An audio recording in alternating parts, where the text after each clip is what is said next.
जय गीता भागवत। इसीलिए मैं श्राप और वरदान तथा स्वर्ग नरक को एक जैसा समझता हूँ।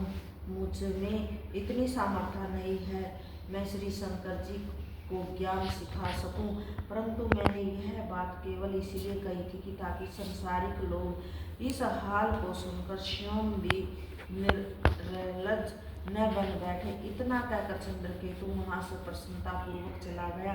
उस समय शिव जी ने कहा कि हे पार्वती, तुमने श्री नारायण के भगत का महत्व तथा स्वभाव देखा या नहीं? इतना कठिन श्राप सुनकर ईश्वर भगत चंद्रकेतु का कोई दुख नहीं हुआ। इसीलिए मुझे श्री नारायण के भक्तों के समान कोई अन्य प्राणी प्रिय नहीं है। इतनी कथा सुनकर श्री सुखदेव जी ने कहा कि हे परीक्षित, पार्वती के श्राप के कारण वही राजा वित्तासुर नामक दैत्य हुआ।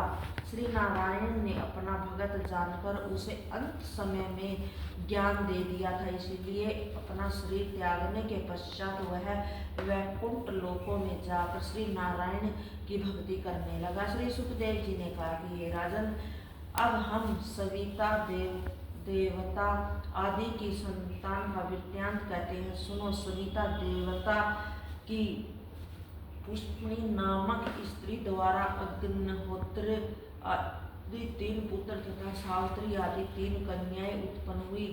भग देवता की सिद्ध नामक स्त्री से 2 पुत्र तथा 1 कन्या का जन्म हुआ। ध्राता नामक देवताओं ने उग्र आदि 4 पुत्रियों तथा पूर्णमास आदि 4 पुत्र हुए। अग्नि देवता की कृतिका नामक स्त्री से पुरीस आदि पुत्र, वरुण देवता की चरणस्नी नामक स्त्री से वाल्मीकि ऋषि आदि 2 पुत्र उत्पन्न हुए। उर्वशी नामक अप्सरा को देखकर मित्र वरुण नामक देवता का विजय गिर पड़ा था। उसे घड़े में रखने के कारण अगस्त तथा वरिष्ठ का जन्म हुआ।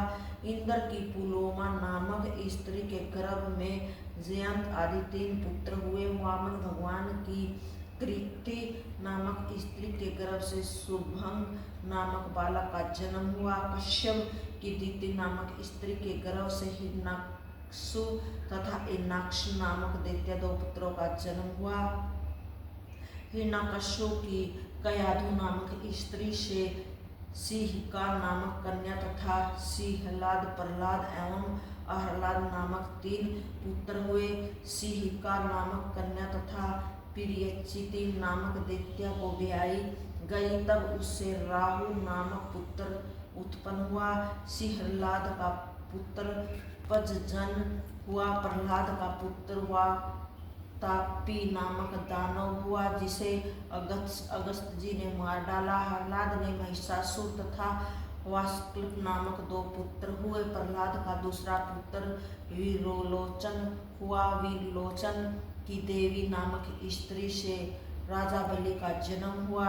राजा बलि ने वारणासुर आदि 100 पुत्र उत्पन्न हुए। कश्यप की दीप्ति नामक स्त्री से मरुदुन नामक 49 पुत्र उत्पन्न हुए। वे इंद्र के समान देवता माने गए हैं।